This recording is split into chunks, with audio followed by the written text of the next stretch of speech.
Je m'appelle Marion, j'ai bientôt 30 ans. Je suis naturopathe spécialisée dans les troubles du féminin et je suis aussi la productrice et l'hôte d'un podcast qui s'appelle Healthy Living, qui parle de bien-être.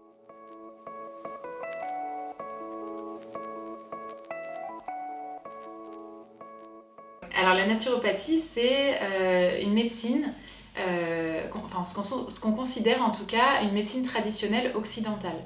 On connaît en Asie la médecine traditionnelle chinoise, on connaît l'Ayurveda, la médecine traditionnelle indienne, et on considère que la naturopathie, c'est un petit peu l'héritage des différentes traditions qu'on peut avoir en Occident, vers nos terres. Donc c'est un mélange des différentes recettes que pouvaient utiliser nos ancêtres, de la culture druidique qui était très implantée en Europe, de toutes ces influences-là, dont on n'a pas forcément gardé tous les textes et tout suivi, mais qu'on essaye en tout cas de refaire vivre aujourd'hui.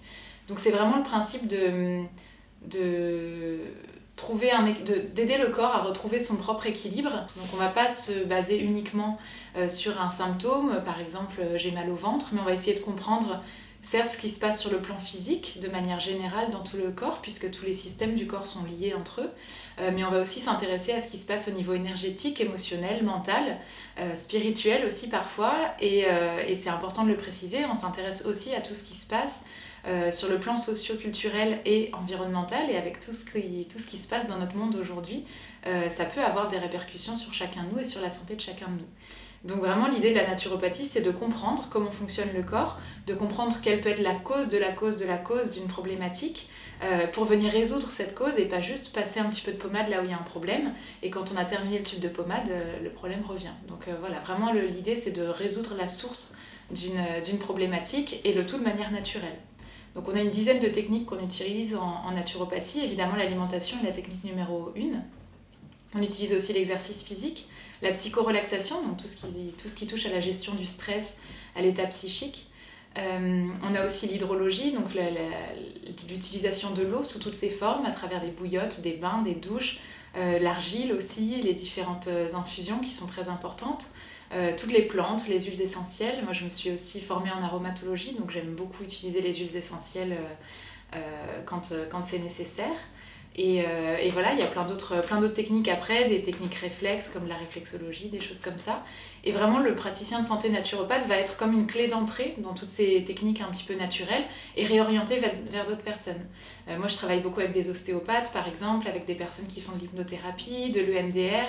Donc voilà, on a un petit peu la clé d'entrée, puis après, on conseille d'autres praticiens pour qu'il y ait vraiment un accompagnement global, et puis qu'on arrive à soulager les personnes de leurs maux du quotidien. Souvent, c'est des gens qui ont attendu longtemps, testé beaucoup de choses, et puis qui se disent, bon, bah, on va tenter ce truc-là de la naturopathie, on va voir si ça marche, et il y a quand même, la plupart du temps, de bons résultats.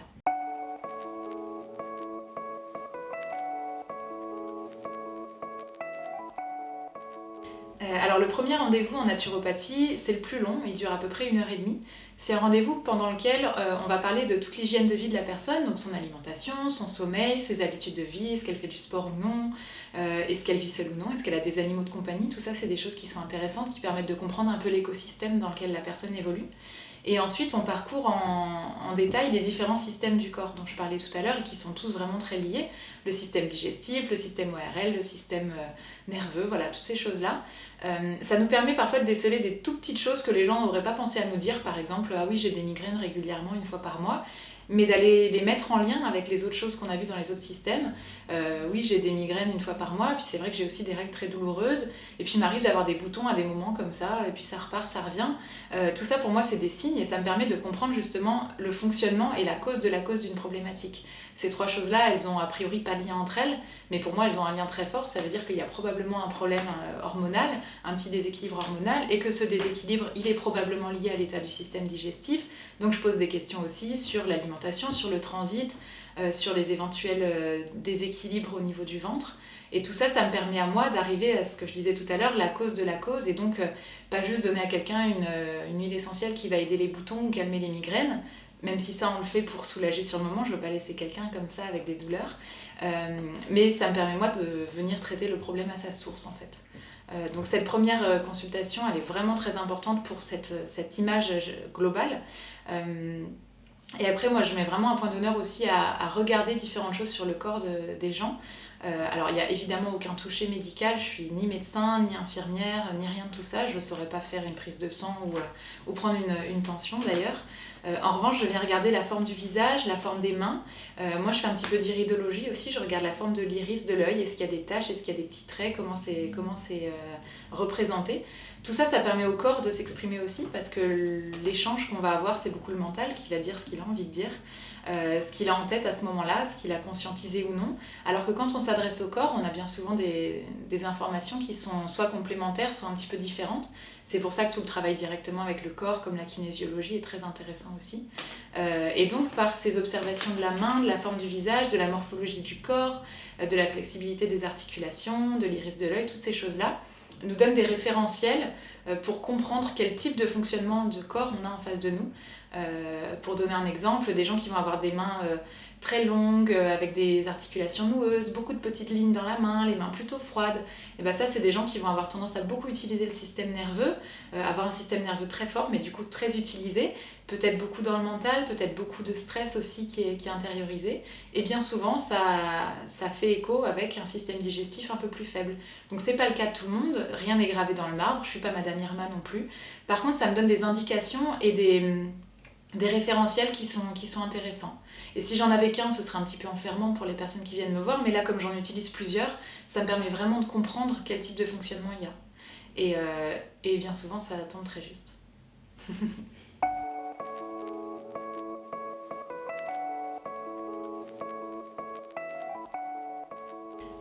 La naturopathie, comme je le disais, c'est vraiment quelque chose de très large. On peut accompagner les gens dans tout type de problématiques. Ça peut être des petits soucis du quotidien, pas graves entre guillemets, puis ça peut être aussi parfois accompagner des pathologies plus lourdes. Alors toujours main dans la main avec le corps médical et l'allopathie, ça on pourra en reparler, mais c'est pas du tout deux pratiques qui s'opposent, c'est vraiment deux pratiques qui se complètent et l'un ne peut pas vraiment travailler sans l'autre. En tout cas, nous, on ne peut pas travailler bien sans l'allopathie. Et eux, de plus en plus, c'est intéressant parce qu'ils nous font de la place aussi. Donc voilà, il y a plein de choses qui peuvent être accompagnées en naturopathie. Moi, j'ai décidé de me spécialiser sur des sujets qui me touchent particulièrement, sur lesquels j'ai fait beaucoup de recherches, j'ai emmagasiné aussi beaucoup d'informations. Et donc, même si je suis à même d'accompagner tout le monde, puisqu'on traite le terrain et donc on ne se fixe pas sur une pathologie ou un symptôme, moi j'ai voulu vraiment accompagner les femmes autour de tous les troubles du féminin, comme on les appelle. Donc, tout ce qui est lié à la gynécologie, aux hormones, ça peut être des règles douloureuses, ça peut être des aménorrhées, donc des absences de règles, des pathologies gynéco comme de l'endométriose, des ovaires polykystiques, des choses comme ça, la fertilité aussi, le suivi de grossesse. Et puis une autre période qui me paraît très importante et encore bien trop taboue, qui est la ménopause par exemple, qui peut être une période magnifique de la vie d'une femme si on est un peu préparé à ce qui va se passer, si on sait comment l'accompagner et comment voir un peu la beauté de cette transition aussi, de cette transformation. Donc voilà, moi j'ai vraiment voulu mettre toute mon énergie là-dedans. Après, il y a d'autres sujets qui sont un peu annexes, mais qui sont aussi en lien, comme l'acné hormonale, tous les troubles cutanés, des douleurs articulaires qui peuvent arriver à la ménopause. Donc voilà, tout ça est vraiment en lien avec la pratique que moi j'ai aujourd'hui.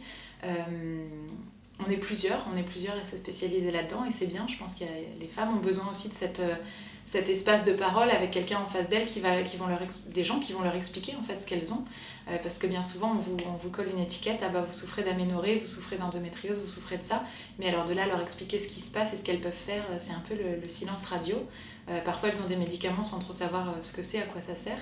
Donc mon rôle aussi c'est d'avoir une vraie pédagogie, de leur expliquer une endométriose c'est ça se passe comme ça, si vous ressentez telle et telle problématique ça peut être lié à votre endométriose et qu'est-ce qu'on peut faire pour vous accompagner. Ça ne veut pas dire arrêter les traitements du tout, j'ai absolument pas le droit de faire arrêter un traitement à quelqu'un, mais par contre en parallèle d'un traitement ou en 100% naturel si la personne a décidé, ce qu'on peut mettre en place par l'alimentation, les différents automassages, l'utilisation parfois d'huile essentielle, la gestion du stress, toutes ces choses-là peuvent vraiment soulager. Alors là, je prends l'exemple de l'endométriose parce que c'est un sujet qui me parle particulièrement, mais on a des résultats incroyables et de plus en plus de personnes, de gynécologues, de chirurgiens conseillent la naturopathie parce qu'il y a un moment où on n'a pas toutes les réponses non plus en allopathie et si la naturopathie peut soulager certains maux, tant mieux. Donc voilà, c'est pour ça que je disais que c'est vraiment des métiers qui sont un peu des portes d'entrée et qu'on interagit avec beaucoup d'autres personnes autour pour pouvoir accompagner les femmes ou la population qui en a besoin de la manière la plus judicieuse, la plus complète et la plus bienveillante aussi. Puisque si on prend nous au moins 1h30 avec chaque personne, c'est aussi parce que de l'autre côté en allopathie on n'a pas toujours autant de temps à accorder pour être dans l'écoute, dans la bienveillance et dans la pédagogie, l'explication. Ce qui est intéressant en venant à la cause d'une problématique, c'est qu'on se rend compte qu'il y a des déséquilibres de terrain. Ce qu'on appelle le terrain en naturopathie, c'est l'état du corps à un moment précis, les éventuelles carences, les éventuelles surcharges, et puis la vitalité qui est disponible à ce moment-là. Et donc en mettant à plat les choses comme ça, on arrive à résoudre des problèmes à la source. Par exemple, la naturopathie est vraiment importante pour tout ce qui touche justement à ces troubles du féminin, parce que aujourd'hui on a tous un système digestif qui est plus ou moins compliqué, avec l'alimentation qu'on a aujourd'hui, avec le stress qu'on peut vivre, avec la pollution des eaux, la pollution de l'atmosphère aussi en ville. On a tous un intestin qui est plus ou moins poreux, qui est un petit peu moins perméable, qui est en tout cas un peu plus inflammé. Et ça, c'est vraiment une base, c'est vraiment un terreau pour les troubles gynéco. Pour donner une petite explication, donc pendant notre cycle, on a différentes hormones qui se mettent en place. La première partie du cycle jusqu'à l'ovulation est vraiment empreinte d'œstrogène, c'est l'hormone principale. Et puis ensuite, dans la deuxième partie du cycle, de l'ovulation au premier jour des règles, il y a toujours des œstrogènes en petite quantité, mais on est vraiment plus sous l'emprise de la progestérone cette fois-ci. Et ces hormones, à chaque fois qu'elles diminuent, il faut bien qu'elles soient éliminées du corps puisqu'on n'en a plus besoin. Et ça, c'est le foie qui s'occupe de faire ça. De manière très schématique, c'est le foie qui va dégrader ces hormones et les intestins qui vont les éliminer par les selles. Donc on comprend bien qu'en fait, si jamais le foie est trop fatigué, pas forcément parce qu'on boit de l'alcool tous les jours, mais parce qu'il y a plein d'autres choses qui peuvent fatiguer et abîmer le foie, et notamment les émotions. On dit que le foie, c'est vraiment l'organe des colères qui sont rentrées, qui ne sont pas exprimées, des choses qu'on n'arrive pas à sortir.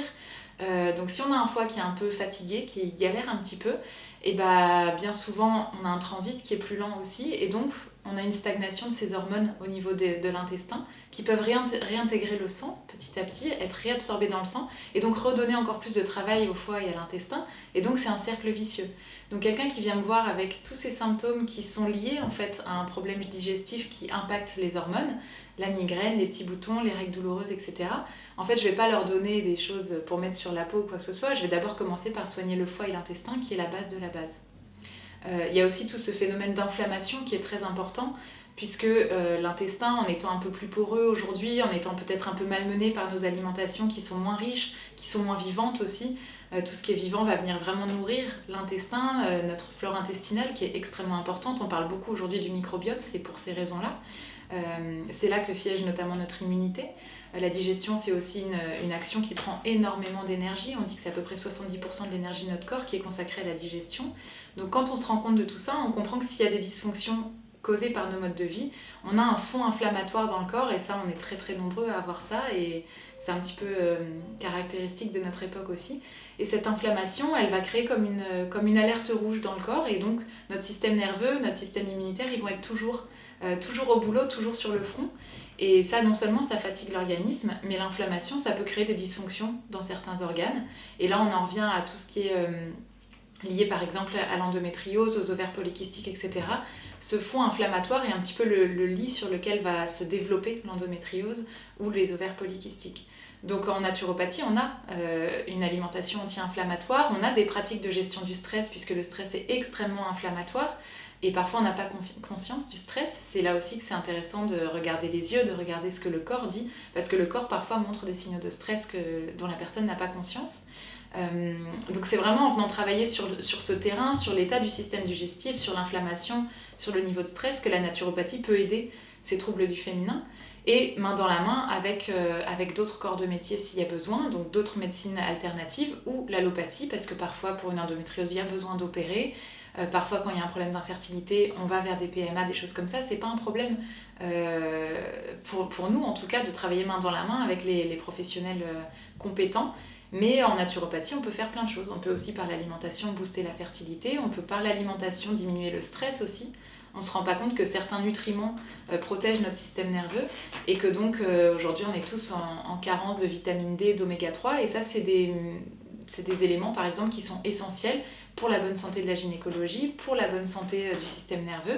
Et parfois juste en complémentant ou en changeant quelques petites habitudes alimentaires, on arrive déjà à calmer son stress, à avoir des cycles plus agréables, etc.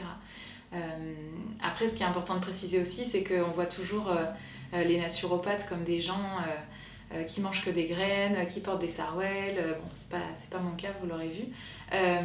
L'idée, c'est de comprendre aussi qu'il n'y a pas besoin de révolutionner toute sa vie, que notre rôle à nous, c'est d'accompagner les gens petit à petit. On dit qu'il faut à peu près 2 ans pour un vrai changement alimentaire, pour que ça s'ancre dans le corps et que ce soit fait de manière beaucoup plus fluide. Donc nous, notre rôle, c'est de vous accompagner aussi étape par étape pour que le corps puisse comprendre petit à petit les changements et vers quoi on le mène, et pas d'un seul coup faire une révolution. Voilà, ça ne veut pas dire que parce qu'on voit un naturopathe, on n'aura plus jamais le droit de boire un verre de vin ou de manger une pizza. Tout est question d'équilibre. Et ça, c'est très important parce que si les choses sont faites dans la frustration, forcément, il y a un moment où on ne tient pas. C'est comme ces histoires de régime yo-yo. Tant qu'on est frustré, tant qu'on le fait dans la contrainte, les choses ne s'ancrent pas sur le long terme. Et puis, ça rajoute du stress. Et le stress, on l'a vu, c'est pas bon non plus parce que ça perturbe les hormones, ça perturbe le système immunitaire. Ça crée de l'inflammation dans le corps. Donc voilà, c'est vraiment une hygiène de vie, c'est vraiment apprendre à prendre soin de soi au quotidien, à intégrer dans sa vie, dans son alimentation, dans ses journées, des petits rituels, des petites choses qui vont aider le corps à aller dans le bon sens et lui redonner toute son énergie pour qu'il puisse s'auto-guérir. Parce que quand on apprend comment le corps fonctionne, on se dit que c'est dingue qu'on puisse tomber malade. Il y a tellement de choses qui sont mises en place et c'est un organisme qui est tellement intelligent, tellement fascinant qu'on se dit que vraiment pour choper un rhume, il faut qu'on l'ait vraiment beaucoup malmené, quoi. Alors évidemment, hein, c'est hyper culpabilisant de se dire ça, mais d'un autre côté, c'est hyper puissant de se dire qu'en changeant quelques petites choses, on a vraiment les clés, on a la force de pouvoir remettre notre corps en état et le laisser lui-même s'auto-guérir. Donc ça c'est vraiment important, et les gens qui en général s'engagent vers la naturopathie ou qui se font suivre se rendent compte que le petit rhume de l'hiver, il disparaît assez vite, quoi.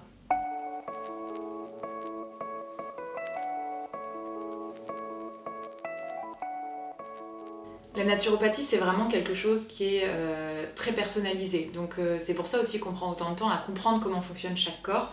C'est qu'on adapte à chacun. Donc vous voyez bien sûr plein de choses passer sur les réseaux sociaux, plein de sites, plein d'articles, et c'est très bien que ça se démocratise et qu'on puisse quand même avoir des clés. Mais c'est très important de ne pas adapter, de ne pas vous approprier la moindre tendance qui passe. Les jus verts, les machins, les trucs, c'est bon pour certains, c'est pas bon pour tout le monde. Et c'est très important de vous approprier les choses, mais de savoir comment les adapter par rapport à vous.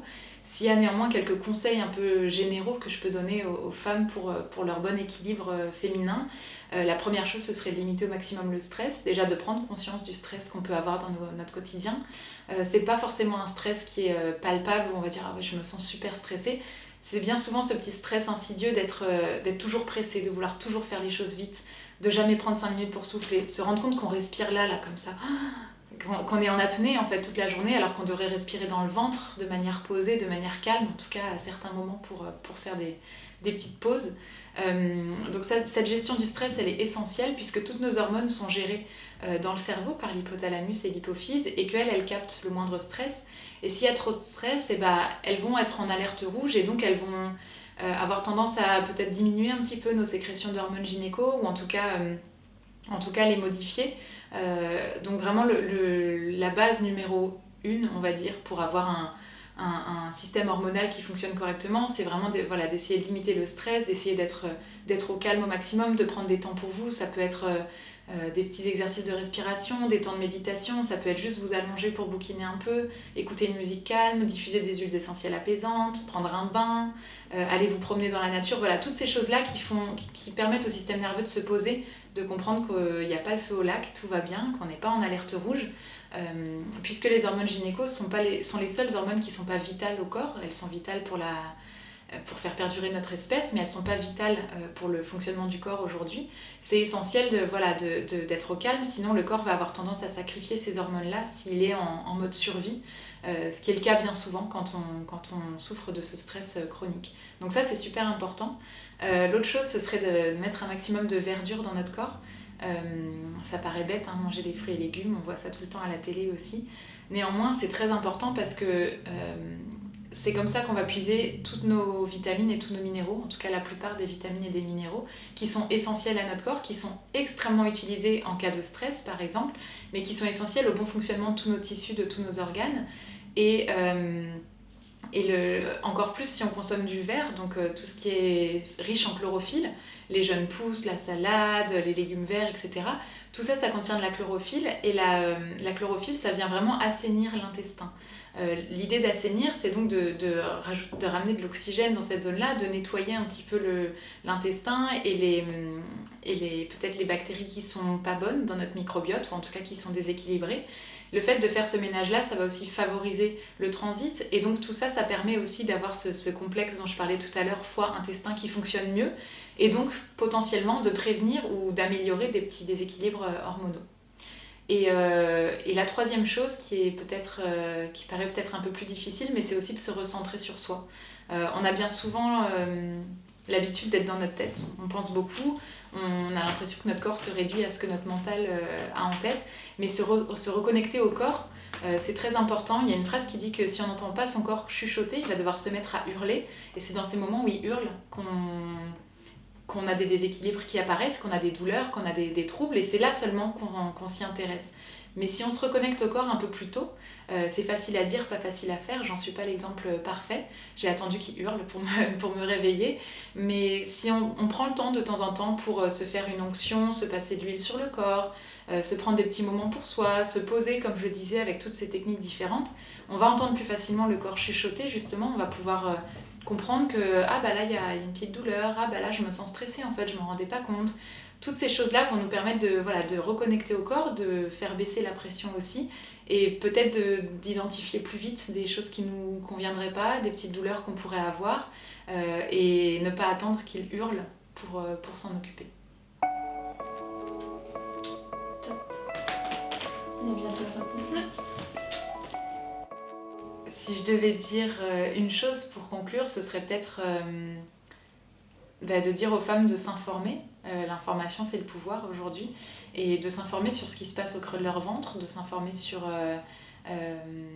l'anatomie, la physiologie, de comprendre ce qui se joue dans notre corps à chaque moment, de comprendre aussi qu'on est des femmes cycliques et que c'est normal et que c'est pas un problème. On a des hormones qui fluctuent, là où les hommes sont plutôt sur un cycle plutôt linéaire, ils ont plutôt un fonctionnement linéaire, ce que la société nous demande aussi beaucoup, d'avoir toujours le même niveau d'énergie, d'être toujours constante. Nous, on ne peut pas l'être.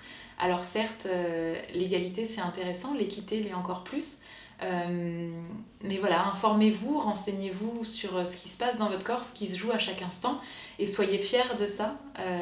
C'est important de se rendre compte qu'on a un pouvoir créateur qui est énorme, qu'on peut, comme je le disais, créer des êtres humains, et que c'est pas un tabou d'avoir ses règles, c'est pas un tabou d'avoir sa ménopause, c'est pas un tabou d'avoir un syndrome prémenstruel. C'est important d'en parler, c'est important de se renseigner, c'est important de se faire aider puisque rien n'est figé, on peut aller mieux peu importe ce qui nous arrive.